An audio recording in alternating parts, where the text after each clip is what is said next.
Telugu Desam party అంటేనే బీసీల party. ఇవాళ గౌరవ ముఖ్యమంత్రి నారా చంద్రబాబు నాయుడు గారిని ఆంధ్రప్రదేశ్ బీసీ సంఘం తరపున కోరుతున్నాము. ఇవాళ కేంద్ర ప్రభుత్వంలో నిర్ణయాత్మక శక్తిగా ఉన్నటువంటి చంద్రబాబు నాయుడు గారిని రాష్ట్రంలో ఉన్నటువంటి 140 బీసీ కులాల తరపున, దేశంలో ఉన్నటువంటి 3000 పైగా ఉన్నటువంటి ఓబీసీ కులాల తరపున ఇవాళ గౌరవ ముఖ్యమంత్రి చంద్రబాబు నాయుడు గారిని అడుగుతున్నాము. ఇవాళ రాష్ట్ర సంక్షేమం కోసం, రాష్ట్ర అభివృద్ధి కోసం నెలలో 3 సార్లు పైగా గౌరవ ప్రధాని నరేంద్ర మోడీ గారితో భేటీ అయ్యి ఆర్నిషలో రాష్ట్రం కోసం శ్రమిస్తున్నటువంటి వ్యక్తి నారా చంద్రబాబు నాయుడు గారు.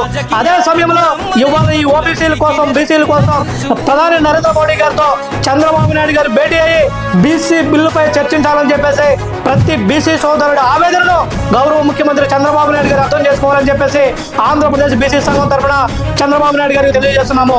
ఎందుకంటే ఇవాళ ఏ బీసీ సంఘాలు ధర్నాలు చేసినా, ఏ కుల సంఘాలు ఆవేదన అయినా సరే బీసీలకు రాజ్యాధికారం. ఇవాళ బీసీ సోదరులకు కేవలం స్థానిక సంస్థల్లో మాత్రమే పొలిటికల్ రిజర్వేషన్లు ఉన్నాయి. ఆ తర్వాత విద్యా ఉద్యోగాల్లో మాత్రమే రిజర్వేషన్లు ఉన్నాయి. కానీ చట్టసభలలో రిజర్వేషన్లు లేకపోవడం వలన బీసీలకు అడుగడుగున అన్యాయం జరుగుతుంది. అసెంబ్లీ సీట్లలో ఇవాళ బీసీలకు రిజర్వేషన్ లేకపోవడం వల్ల ఇవాళ అసెంబ్లీలో 175 సీట్లు ఉంటాయి, కేవలం 30 నుంచి 35 సీట్లు మాత్రమే బీసీలు ఉన్నారంటే ఇది ప్రజాస్వామ్యం అని నేను అడుగుతున్నాను.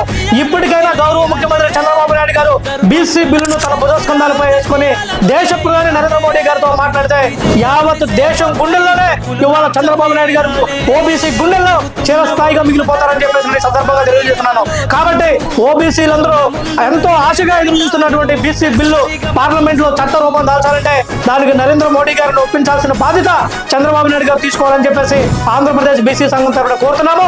ఇవాళ ప్రతి బీసీ సోదరుడు కూడా గల్లీ నుంచి ఢిల్లీ దాకా అనేక ఉద్యమాల రూపంలో, అనేక ధర్నాల రూపంలో, అనేక కార్యక్రమాల రూపంలో మా ఆవేదన ఒకటే, బీసీలకి రాజ్యాధికారం పార్లమెంట్ లో బీసీ బిల్లు ద్వారా మాత్రమే సాధ్యమనేది ప్రతి బీసీ సోదరుడు నమ్ముతున్నాడు. కాబట్టి దేశ ప్రధాని నరేంద్ర మోడీ గారితో చంద్రబాబు నాయుడు గారు బీసీ బిల్లుపై చర్చించాలని చెప్పేసి ఆంధ్రప్రదేశ్ బీసీ సంఘం తరపున కోరుతున్నాం.